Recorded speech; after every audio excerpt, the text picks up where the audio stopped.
히브리서 11장 6절 말씀을 우리 한 목소리로 같이 읽어보겠습니다. 히브리서 11장 6절 말씀 같이 읽겠습니다.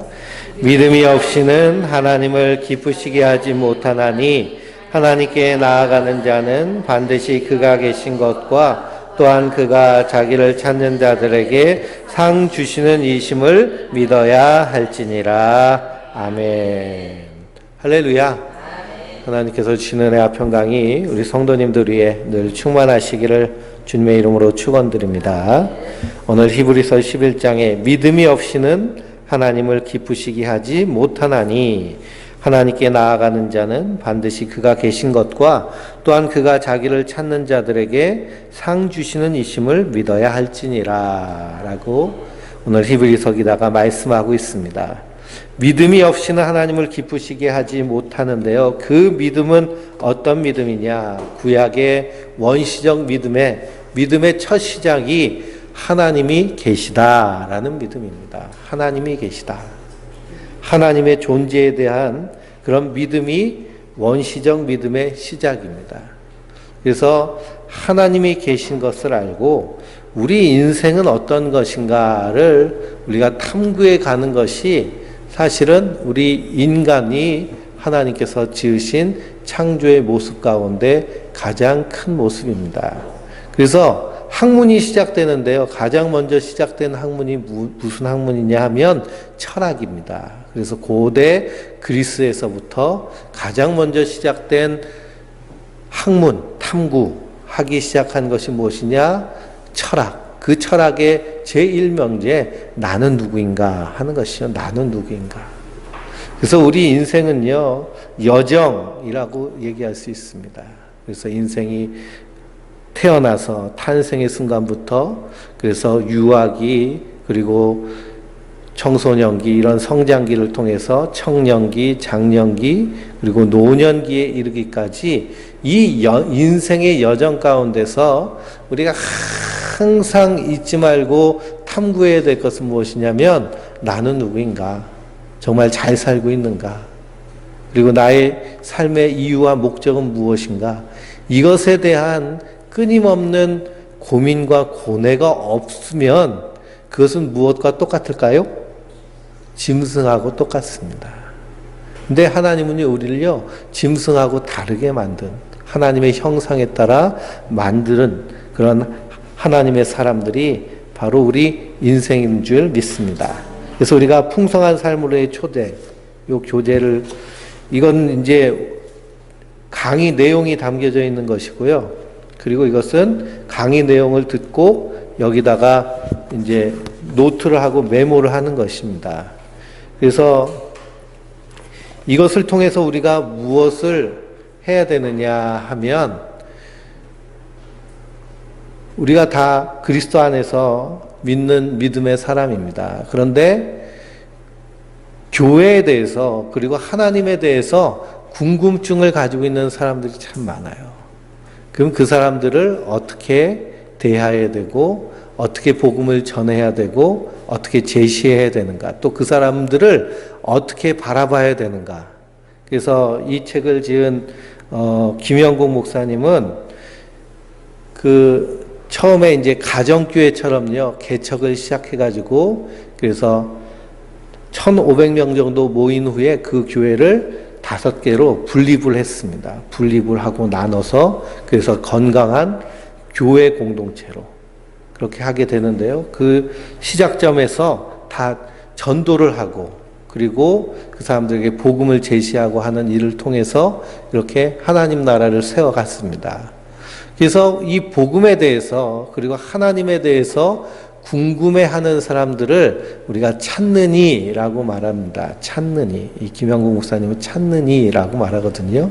그러니까 교회에 오는 사람들이요. 대부분 내가 예수를 믿어야지라고 결단해서 오기보다는 어떤 사람들이 만나요? 교회는 어떤 곳인가? 그리고 하도 그냥 친한 친구, 친한 이웃이 오라고 하니까 궁금해서 한 번씩 와보잖아요. 그렇죠?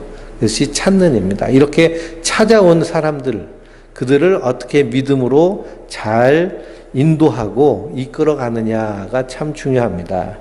그래서 우리가 우리도 찾는 이였죠. 그러다가 이제는 주님 앞으로 더 한 걸음씩 나아가는 믿음의 사람으로 성장하였는데요.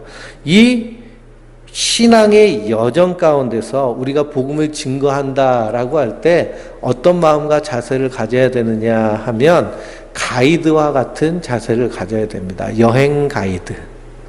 우리가 패키지 여행 가면요, 버스에서 가이드가 참 마이크를 다지고 여기는 어떻고 여기는 어떻고 설명을 쫙 하잖아요. 그렇죠? 설명을 쫙 합니다. 그러면 거기에 궁금증을 가지고 있는 사람들은 어떻게 해요? 귀를 쫑긋 세우고 아주 듣고 질문도 하고 그렇습니다. 제가 독일에 공부하러 갔다가요, 거기 이제 또 여행할 기회가 있어서 여행을 하게 되는데 그 마틴 루터의 종교개혁지를 다 돌아다닙니다. 그러면서 가이드가 막 설명을 하는 거예요. 그러면 다 궁금해서 물어보고 그리고 대화하고 또 토론을 하고 막 그렇습니다. 근데 아무리 그렇게 궁금해도요, 그 차 안에서 이동 시간이 기니까 피곤하잖아요. 그렇죠? 피곤합니다. 피곤하니까 버스에서 자죠. 자면 가이드가 와서 당신 뭐 하는 거야? 이렇게. 열심히 내가 가이드하는 소리를 들어야지 자고 있으면 되냐고 이렇게 따지는 가이드 보셨나요? 없죠. 그렇죠? 없습니다. 그러니 우리는 열심히 가이드로 우리 인생의 여정 가운데 하나님을 소개하는 자다라는 사실입니다. 하나님을 소개하는데 우리의 사명은 그 소개하는 데까지입니다. 믿게 하신 분 누구신 거예요? 하나님이신 거예요. 그래서 사도 바울도 고린도 교회를 향해서 편지를 쓸 때 나는 심었고 아볼로는 물을 주었고 자라게 하신 분은 하나님이시다라고 말했습니다. 그래서 우리가 복음을 증거하면서요, 너무 마음에 그런 무거운 짐이 되어서는 안 됩니다. 전도하는 것은요, 우리가 하나님을 통해서 누린 이 놀라운 기쁨과 감사와 감격을 전하는 거예요. 내가 하나님 믿었더니 하나님 나를 이렇게 인도하시고 하나님의 자녀가 되고 하나님 나를 받아들여 주셨어. 그래서 그 은혜, 그 평안을 우리가 자랑하는 것이고요. 그리고 알려주는 것이고 전하는 것이지 전도가 무거운 짐이 돼서는 안 됩니다. 근데 교회 성장이 막 집중된 교회의 특징은 뭐냐면 전도를 막 그걸 강요하고 전도 못하면 저건 알도 못 낳는 닭이라고 그러면서 늙은 닭은 알도 못 낳는다고 그렇게 할 것이 아니다라는 것입니다. 우리는 가이드. 그래서 내 주변에 있는 사람들, 복음에 대해서 하나님에 대해서 궁금해하는 사람들을 가이드하는 사람이 바로 앞서 믿고 복음을 전하는 사람인 줄 믿습니다. 그래서 자기의 인생을요 진지하게 생각하지 않는 사람은 한 명도 없습니다.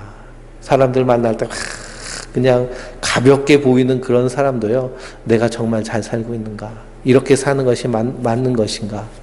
그래서 거기에 해답을 얻고 거기에 이유를 찾지 못하면 심지어는 사람들이 어떤 선택까지 해요? 자살까지도 하죠. 자살까지도.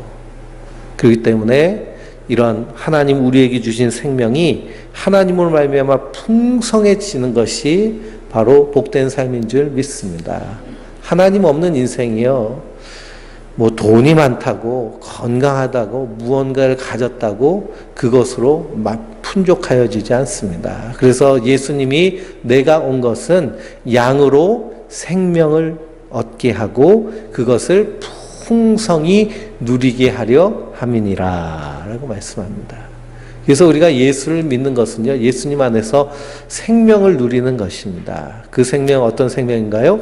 영원한 생명이죠. 그것을 그냥 누리는 것이 아니라 풍성하게 누리는 거예요. 풍성하게.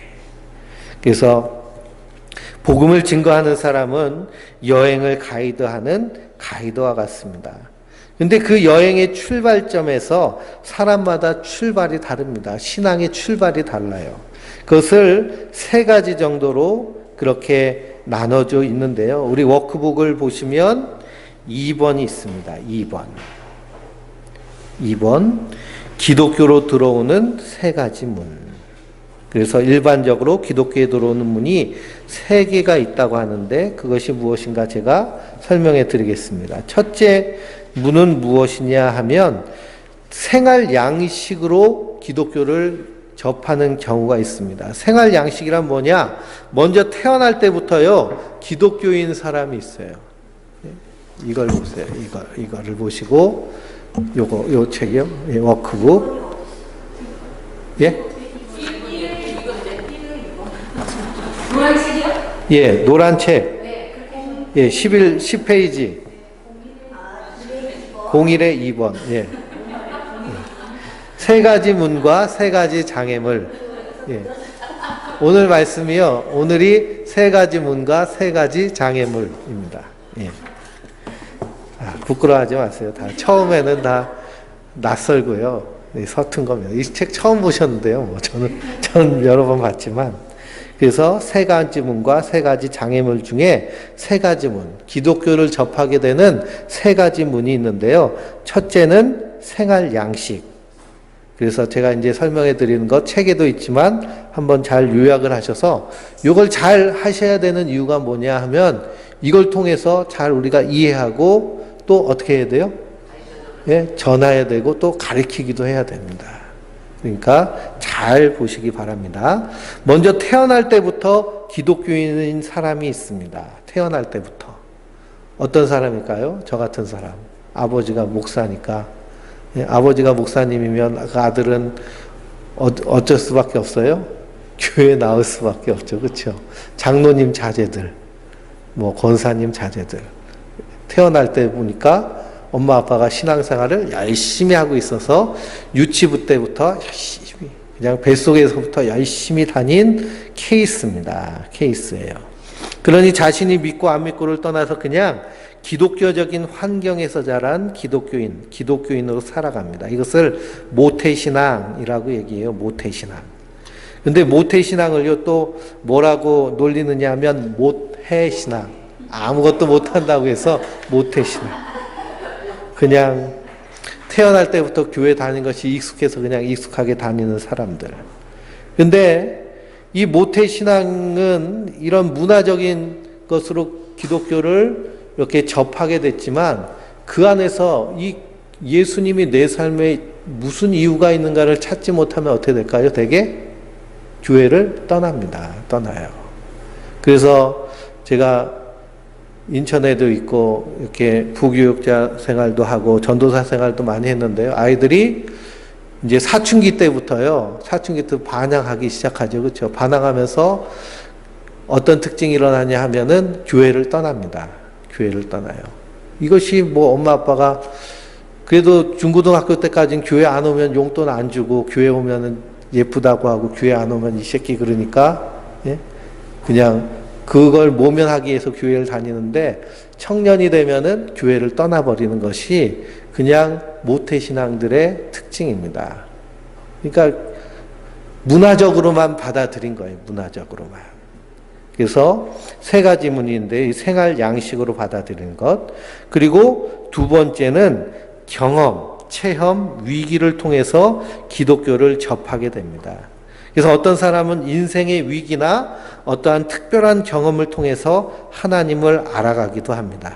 그래서 사업이 실패한다거나 안 그러면 어려운 일을 당하거나 몸이 아프게 될 때 그래서 이 병원 저 병원 다녀가도 효염은 없고 걱정이 그냥 태산까지 쌓일 때 기도해봐. 기도하면 나아. 그래서는 오게 되는 경우들이 많이 있습니다.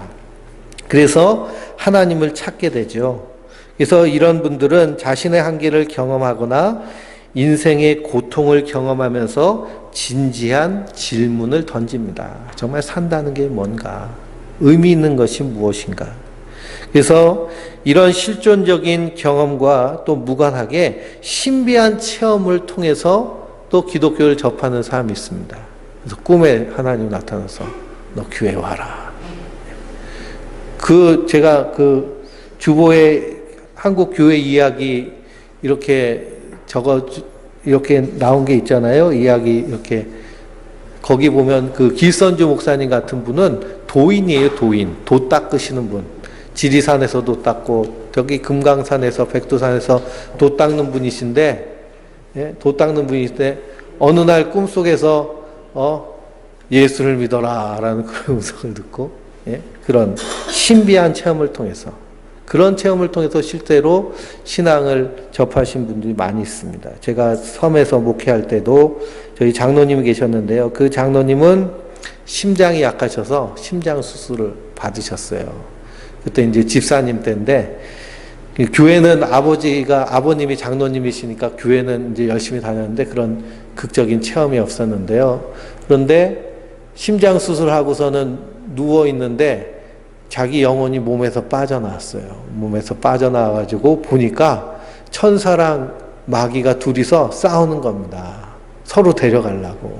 마귀가 이제 이 장로님을 데려가려고 그러는 거예요. 그러니까 천사가 막는 거예요. 이 하나님 사람인데 왜 데려가냐고.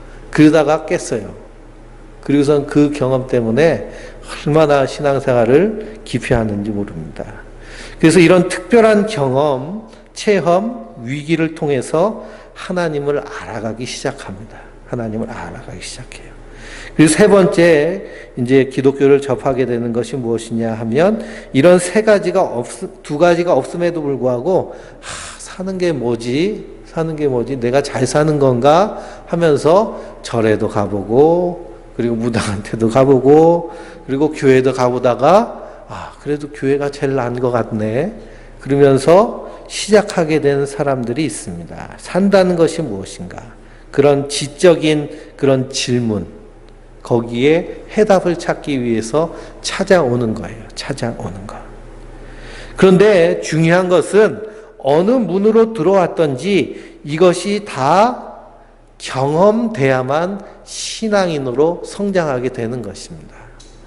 그러니까 모태신앙이라도 저처럼 끝까지 붙어 있어서 목사까지 된 사람들의 특징은 뭐냐 하면, 이 중고등학교 시절에 은혜를 체험하는 거예요. 은혜를.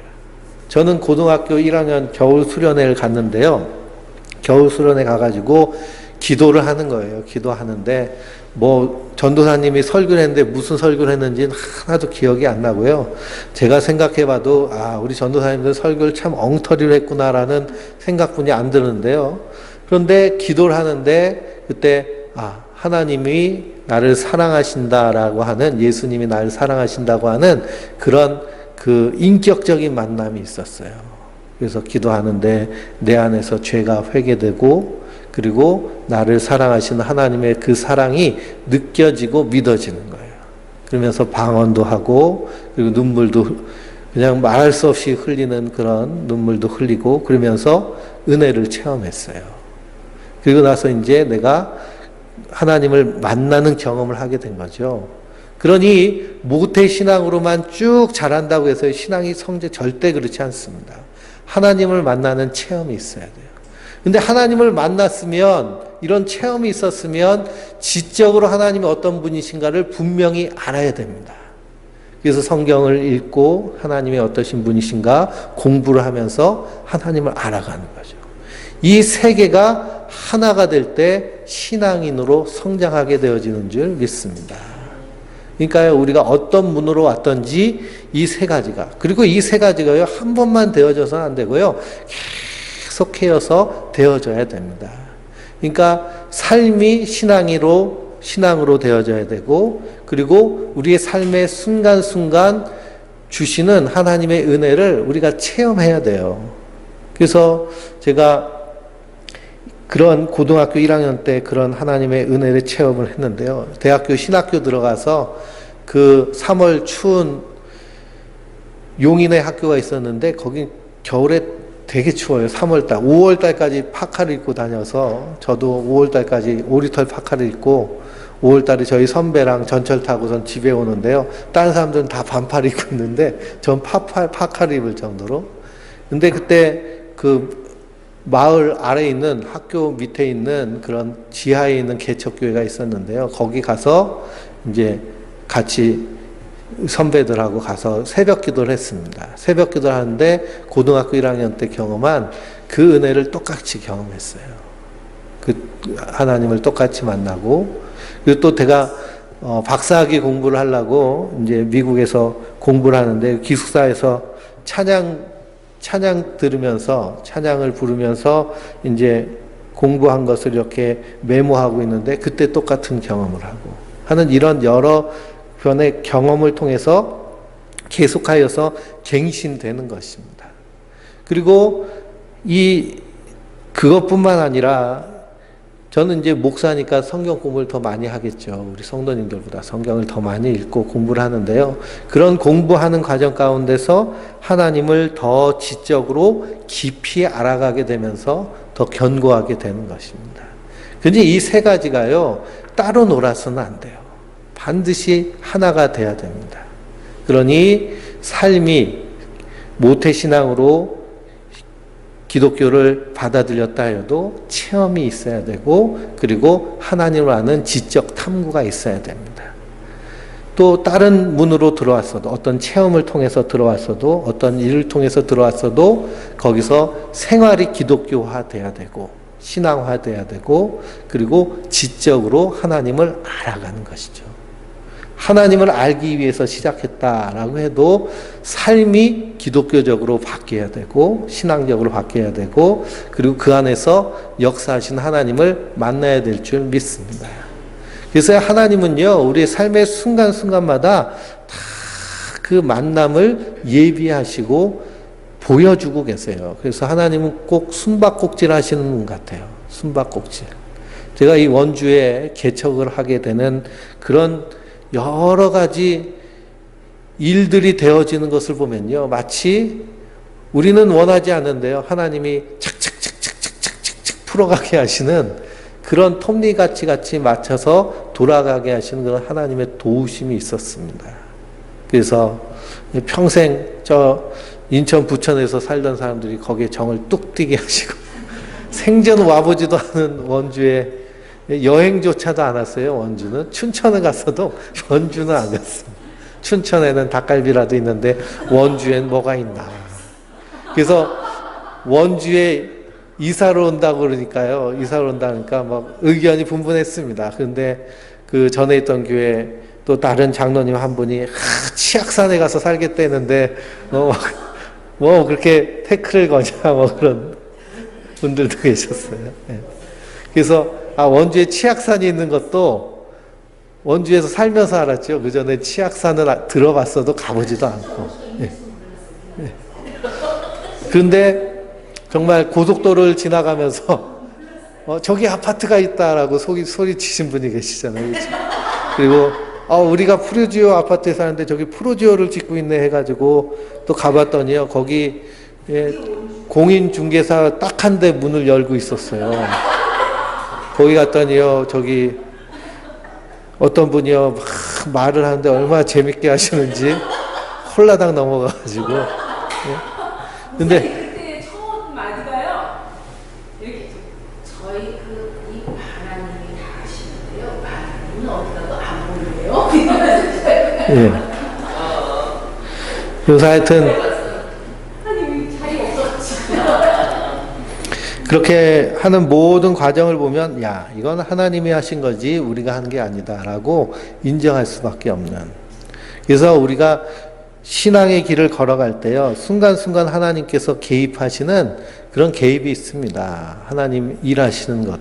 그래서 내 인생은 하나님이 이끄시는구나라는 것을 이렇게 확신하게 되는 믿음의 체험을 통해서. 그런 일이요, 전 목회를 하는 그런 과정 가운데 이렇게 늘 있으니까요. 그러면서 하나님을 신뢰하게 되고, 그러면서 믿음이 성장하게 되고. 그래서 하나님 숨바꼭질 하시는 분이세요. 그러니까 우리 성도님들도 내가 신앙의 선택을 하고 믿음의 삶을 살 때 하나님이 어떤 은혜를 숨겨 놓으셨나 잘 찾으면 그 찾는 재미도 이렇게 깨어가는 겁니다. 예. 그래서 이런 세 가지의 그런 모습들이 계속 선순환돼야 됩니다. 선순환돼야 돼요. 그래서 하나님을 알아가고 그리고 그 알아간 하나님을 우리의 삶 가운데서 계속 영유할 수 있도록 신앙적인 삶을 살고, 그러다 보면 하나님 부어주시는 체험이 있고, 그래서 3번을 보면 우리가 어느 문으로 들어왔든 위의 세 요소는 결국 다 필요합니다. 이런 요소들이 선순환 과정이란 어떤 것을 말합니까? 라고 할 때 그 파란 글씨를 같이 읽어볼까요? 진리는 통합적입니다. 어느 문으로 들어왔든지 상관없습니다. 중요한 것은 세월이 지나면서 이 모든 것이 한 부분 한 부분 신화되고 이것이 선순환되는 과정을 겪을 때 우리 여행은 정말 의미가 가치가 있게 된다는 것이지요. 그래서 이것이 선순환돼야 됩니다. 그래서 우리 성도님들은 어떤 체험을 통해서 어떤 경우를 통해서 기독교를 처음 접하게 됐나 한번 생각해 보세요. 저 같은 경우에는 모태신앙인데 이런 신앙의 스토리를 통해서 하나님을 더 깊이 알게 되고 신뢰하게 되고 목회자의 길을 걸어가게 됐는데요. 우리 성도님들도 잘 생각해 보시면서 내가 이렇게 해서 이렇게 믿었어 라는 것을 이렇게 찾는 이에게 잘 전할 수 있어야 됩니다. 그러면서 네가 이렇게 해서 기독교를 접하게 됐지만 생활이나 안 그러면 체험이나 탐구가 함께 되어져야 돼 라고 하면서 권하며 이렇게 가이드 해줘야겠죠. 그렇죠? 덮어놓고 믿으면 절대 성장할 수 없습니다. 그냥 교회적인 문화에만 있다고 해서요 신앙인이 되는 것이 아니고요 체험이 있어도 그 체험 가지고서는 성장하지 않습니다. 그 체험 가운데서 그건 임팩트가 강하니까 인생에서 잊혀지지 않는 경험이니까 그 경험 가운데서 좀 이렇게 모태신앙이라든지 안 그러면 지적 탐구를 하려고 하는 그런 모습보다는 좀 이렇게 견고할 수도 있지만 그 안에서 하나님을 알아가고 더 체험하고 그러면서 삶이 기독교화 되지 않으면 그것도 흔들릴 수밖에 없습니다. 그래서 신앙생활을 하다가 그만둔 사람들 중에 체험 엄청나게 많이 했는데도 신앙생활을 계속 유지하지 못한 사람들이 있어요. 그래서 우리는 이 세계가 잘 이렇게 선순환되도록 그래서 나는 잘 선순환되고 있는가 한번 생각해 보시기 바랍니다. 그래서 우리 장로님도 신앙생활 처음 시작하게 된 이야기를 이렇게 자주 하시잖아요. 그렇죠? 부인을 잘 만나가지고. 예. 그런 이렇게 스토리들이 분명히 있어야 되고요. 이것이 우리의 간증이 돼야 됩니다. 사도행전을 읽어보면 사도 바울이요. 자기가 다메섹 도상에서 예수님을 만나게 된 이야기를 3번이나 계속해서 반복해서 나옵니다. 그렇게 예수님을 만나고 만남으로 끝났느냐 그것이 아니고 그가 아라비아 사막에 들어가서 예수님이 어떤 분이신지 더 깊이 기도하고 사도들과 교제하면서 복음에 대해서 듣게 되고 그러면서 삶이 이젠 유대교에서 기독교로 신앙인이 되면서 그러면서 그의 삶 가운데서 복음이 아름답게 편지로 쓰여지고 삶으로 드러난 줄 믿습니다. 그런데 우리가 이렇게 진입했다라고 해도 장애물들이 참 많습니다. 장애물들이 있어요. 그래서 우리가 하나님을 믿고 신앙생활하는 것 참 좋은 것인데요. 이 장애물들이 있어서 우리 신앙의 성장을 방해하고 그리고 교회를 떠나게 하는 이유들이 생기는 것을 보게 됩니다. 그러면 어떤 장애물이 있느냐? 하나님과 진실한 관계를 맺지 못하게 하는 장애물들을 먼저 알면 그것을 어떻게 하면 돼요? 제거하면 되겠죠. 제거하면 되고 피하면 됩니다. 첫 번째 장애물이 뭐냐 하면 기독교인과 교회가 만들어 놓은 장애물입니다. 그러니까 하나님을 알아가는데요. 뭐가 장애가 되는 거예요? 교회가 장애가 되고 그리고 먼저 믿는 사람들이 장애가 되는 것입니다. 이게 참 안타까운 일이죠. 왜 이런 일이 생기느냐 하면 하나님의 말씀이 삶 가운데서 순종되어져야 되고 드러나야 되는데 삶하고 신앙이 완전히 분리된 것.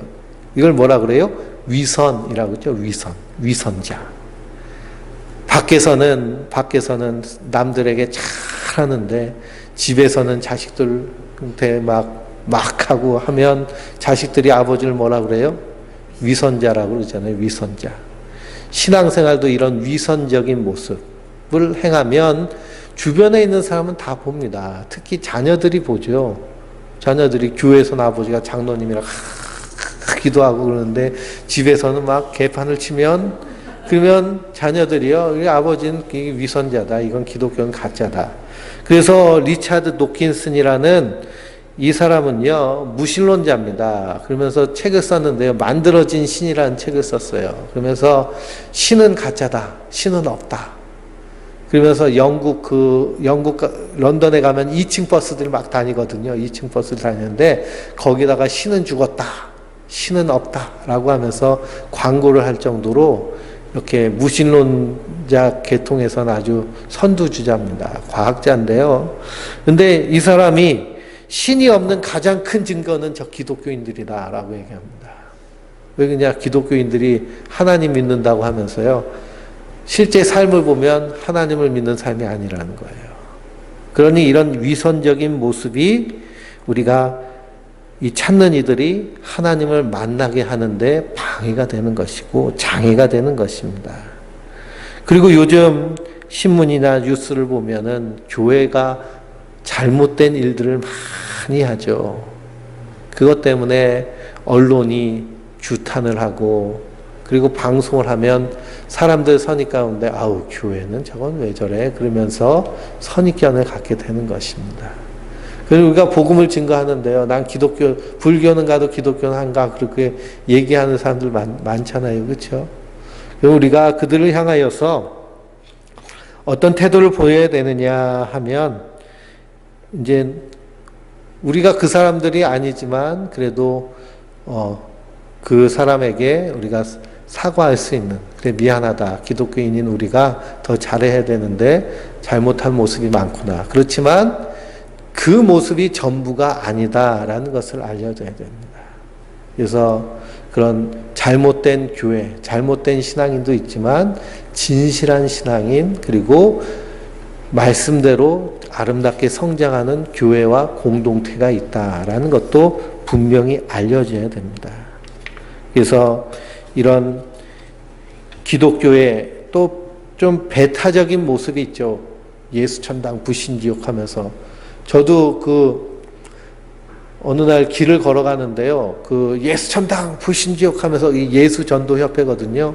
저도 4일 동안, 4박 5일 동안 가서 훈련받고 대전역에서 예수 천당 불신지옥 하면서 복음 전하고, 둘이서 짝지고 가는데요, 한 사람이 복음 전할 동안 한 사람은 여기 무릎 꿇고서는 그 사람 발밑에서 발 붙잡고 막 기도하게 하는, 그렇게 했는데, 제가 목사가 되고서는 길 가고 있는데 예수 천당 불신지옥 하는 사람들이 막 오더니요, 저를 향해서 얼굴에 주먹질을 하면서 예수 천당 불신지옥을 하는데, 제가 기분이 안 좋더라고요.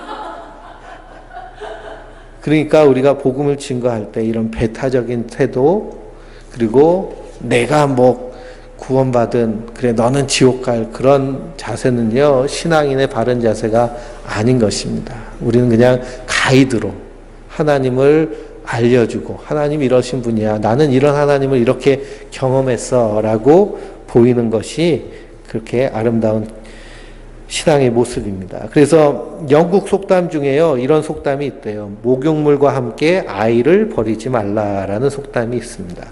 목욕물 더럽잖아요. 그러니까 버려야 되는데 버리다가 뭐까지 버려요? 아기까지 버린다는 겁니다. 그러니 우리가 기독교의 핵심, 그리고 우리가 믿는 것이 삶으로 드러남으로 해서 복음이 사실은 증거되는 것입니다. 그래서 예수님이 내가 너희에게 새 계명을 주노니 서로 사랑하라. 그 사랑 안에서의 복음이 증거되어지는 것이고요. 그리고 구약에 10계명이 있는데요, 10계명 지켜야 된다 그러면서 주일날 짜장면도 안 시켜 먹고, 그래서 애가 짜장면 먹고 싶어 그러면 이놈 주일날 거룩한 날 어떻게 음식 시켜 먹냐, 옛날에 그랬어요. 저희. 네? 그러니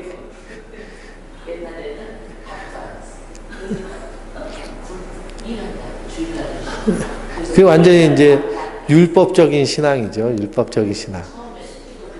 네.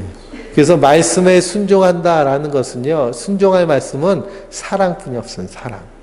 그래서 예수님이 내가 너희에게 새 계명을 주신다고 그랬잖아요. 이전 계명은 다 어떻게 됐어요? 예수님이 다 이루셨어요.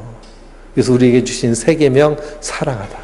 하나님을 사랑하고요. 그리고 우리가 서로 사랑하는 것. 하나님 사랑하는 것이요. 우리가 하나님께 예배드린 게 하나님 사랑하는 겁니다. 그리고 하나님께 기도하는 것이 하나님 사랑하는 겁니다. 기도를 우리가 또 잘못 배운 경향이 있어요. 기도는 뭔가 좀 하나님한테 받아내는 게 기도다라고 하는데요. 그것만이 기도가 아니고요. 그건 간구에 가깝고 기도는 하나님과 대화하는 겁니다. 하나님과 대화. 그러니까 우리가 친밀한 인격적인 관계가 있으면 이런 얘기도 하고 저런 얘기도 하면서 대화하잖아요. 그렇죠? 그렇듯이 하나님과도 대화하는 거예요. 하나님 오늘 내가 이런 일이 있어서 너무 속상했어요 하고 하나님 위로해 주세요 하고 이렇게 대화하는 거. 그러면 하나님이 인격적인 하나님이시고 하나님은 살아계신 하나님이신데요. 그렇게 우리가 하나님과 대화할 때 하나님께서 우리의 상황과 형편을 뭐 잘 모르실까요? 전지전능하신 하나님이신데 우리가 굳이 말해도 다 아시는 하나님. 근데 우리가 기도할 때 배우자 기도는 하나도 빼놓지 말고 기도해야 된다. 하나님 키는 180, 직업은 의사, 피부색은 하얗고 손은 길쭉하고 얼굴은 장동건 이렇게 하나님한테 적어드려야 된다. 뭐. 근데 그 기도해서 정말 똑같은 사람을 만났는데 머리가 벗겨지기 시작하는 거예요. 그러니까 이분이 내가 이것을 빠뜨렸구나. 이 기도를 빠뜨렸구나. 기도는 그런 게 아니라는 겁니다. 하나님과 먼저 친밀한 교제의 기도. 그래서 우리가 기도를 드리실 때도 간구만 하지 마시고요. 하나님과 친밀한 교제의 기도도 나누시기 바랍니다. 두 번째 장애물이 어떤 장애물이냐 하면 지적인 장애물입니다. 제가 좀 전에 말씀드렸던 무신론의 문제, 그리고 과학과 신학의 그런 대결 구조. 그래서 신앙을요, 상당히 비과학적인 것으로 인식하는 경우들이 많습니다. 그 사람들이 과학적이라고 하면 상당히 그걸 신뢰하죠. 그렇죠? 과학적으로 증명됐다. 그래서 칫솔 선전을 할 때도요, 연예인이 안 하고 누가 해요? 치과 의사가 선전을 하잖아요. 그렇죠? 뭔가 그러면 신빙성이 있다. 그래서 프로그램을 보면은 무슨 좋다는 음식들 얘기하고 그러면 의사들이 패널로 나와가지고 거기서 한마디씩 다 거둡니다. 그러다가 채널을 하나 딱 고르면 홈쇼핑 나오는데 거기서 뭐 팔아요? 예? 거기 그 음식을 팔아요. 그러고 보면 다 이게 뭐 하는 거예요? 짜고 치는 거예요. 사고 치는 거예요. 예? 그러니까 우리는 거기에 의사 선생님이 얘기했으니까 과학적일 거야. 과학자가 얘기했으니까 과학적일 거야. 이런 장애물들이 참 많이 있습니다. 그래서 이과는 무신론과 유신론에 대해서 나오고 있어요. 그래서 다음 과에 더 깊이 생각할 수 있고요. 그래서 이런 지적인 장애물, 그리고 지적인 장애물이 있다 보니까 질문들이 있죠. 지적인 질문들. 이런 질문들, 하나님이 태초에 천지를 창조하실 때 본 사람이 아무도 없었을 텐데 어떻게 이 아담과 하와를 이렇게 만드신지 누가 보고 적었냐고, 예? 하나님이 손으로 써줬냐고 막 그렇게 얘기하면요, 그냥 할 말이 없는 것이죠. 그렇죠? 그리고 우주인을 숭배하는 사람이 있으면 하나님 우주인 아니냐고 딱 들어맞는다고 막 그러면서, 예? 그런 지적인 질문들에 대하여서 이것을 잘 설명해 줄 수 있어야 되고요. 내가 설명하지 못한다 그러면 어떻게 해야 될까요? 난 모르겠다. 근데 더 권위 있는 사람한테 묻든지, 안 그러면 답이 없는 질문도 있어요. 답이 없는 질문들. 그럼 함께 알아가자. 욥이 고난을 당하잖아요. 그렇죠? 욥이 고난을 당합니다. 근데 그 고난에 답이 있어요? 없어요? 답이 없어요. 우리 인생의 고난은요, 답이 없습니다. 그러니 그 고난 가운데서 예수님의 십자가의 고난을 알아가고 그 십자가와 함께 나아가는 것, 이것이 하나님의 은혜인데요. 그렇게 성숙해지기까지가 수많은 질문들이 있습니다. 근데 그 질문들에요, 우리가 질문들을 못하게 해서는 안 돼요. 질문을 계속하고 질문을 함께 고민하고 함께 기도하면서 탐구해 나가는 모습이 있어야 됩니다. 그런데 무조건 믿어라. 무조건 믿어라. 그렇게 되면 그럼 거기서부터 그 지적인 탐구를 하는 사람들은요. 뭐 이래. 그러면서 이렇게 의문을 갖게 되고 거기에 대해서 더 이상 성장하지 못하게 됩니다. 그래서 우리가 자꾸만 기독교를 변호하고 대변하려고 하는데요. 기독교는 변호하고 대변할 필요가 없습니다. 우리는 그냥 함께 알아가는 자들이죠. 내가 그걸 변호하려고 그냥 설득하려고 그리고 거기에 굴복시키려고 할 필요가 없어요. 왜 그러냐? 그런 지적인 질문에 대해서요. 스스로 깨달아가고 알아갈 수 있도록 우리가 가이드를 해주는 것이죠. 그 질문을 아예 막거나 아니면 이게 정답이야 하면서 이렇게 내놓는 것은 그것은 결국 그 지적인 호기심을 오히려 죽이는 행동입니다. 그래서 이게 정답이야 하고 이렇게 틀에 맞게 신앙생활을 해야 돼. 이것 자체도 율법적인 신앙이 돼버리는 거예요. 그러면 그리스도 안에서 자유함이 있어야 되는데요. 자유함을 잃어버리는 것입니다. 그리고 실존적 장애물이 있습니다. 실존적 장애물. 예를 들어서 인생에 큰 고통을 당할 때 그때 하나님이 살아계신다는데 왜 나한테 이런 고통이 오냐 라면서 실존적으로 이렇게 고민하게 되고요. 이럴 때 뭐 우리가 어떻게 답을 할 수 있겠습니까?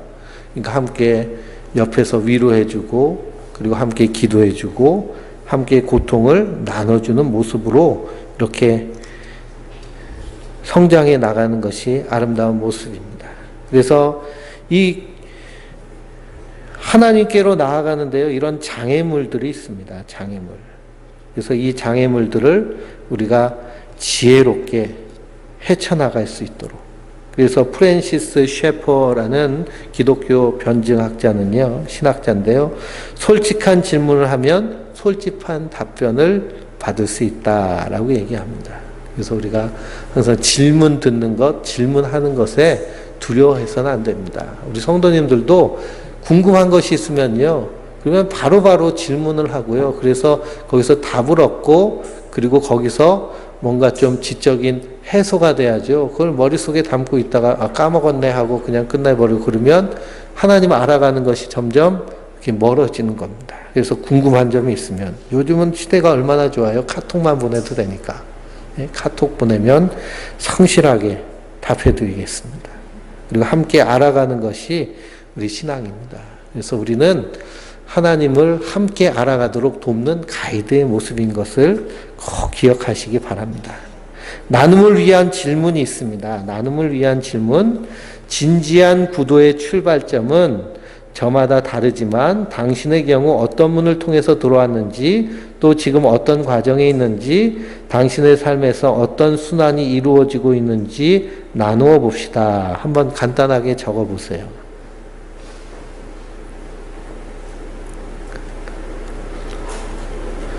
어떤 문으로 들어왔는가? 세 가지 문이 있었죠. 그리고 지금 나는 어떤 과정에 있는가? 잘 성장하고 있는가? 아니면 뭔가 좀 막히는 것이 있는가?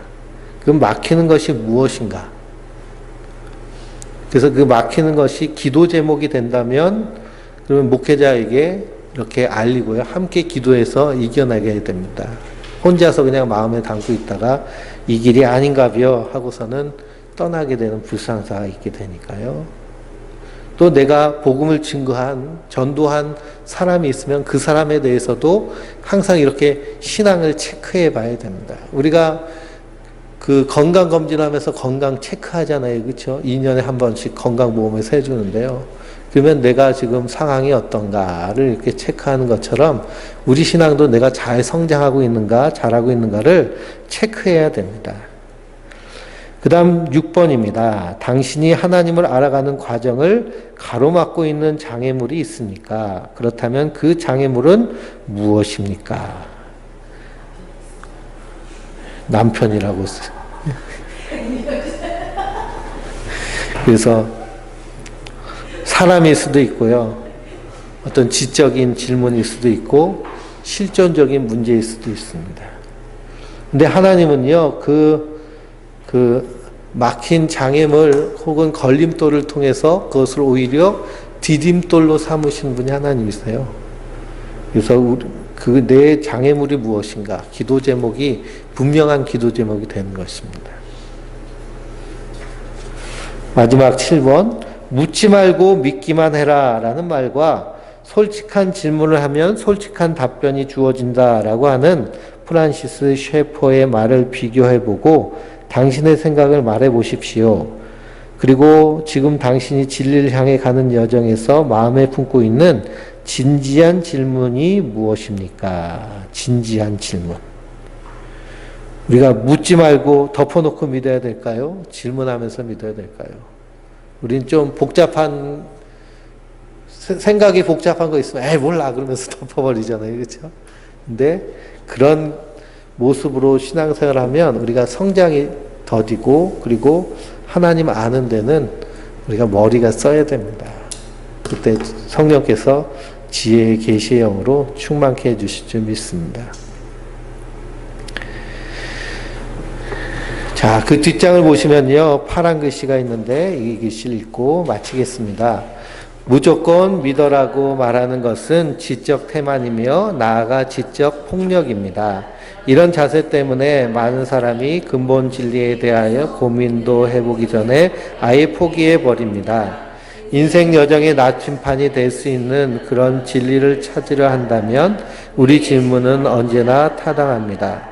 우린 진실하고 겸하게 질문해야 합니다. 아멘. 그래서 신앙은요, 항상 질문입니다. 질문. 그렇죠? 우리가 하나님 나라에 들어가게 해주신다는데 그것도 은혜로, 우리의 공로가 아닌. 그러면은 공짜는 양잿물이라고 그냥 덮어놓고 다 마셔는 안 되죠. 그렇죠? 이게 무엇인가 알고 알아가는 것을 하나님 원하십니다. 그렇게 깊이 알아감으로 말미암아 우리 안에서 하나님이 살아계시고, 하나님 정말 내 삶을 인도하시고 나를 사랑하시는구나라고 하는 그런 깊은 그런 은혜의 삶이 우리 성도님들 가운데 충만하시기를 주님의 이름으로 축원드립니다. 기도하시겠습니다.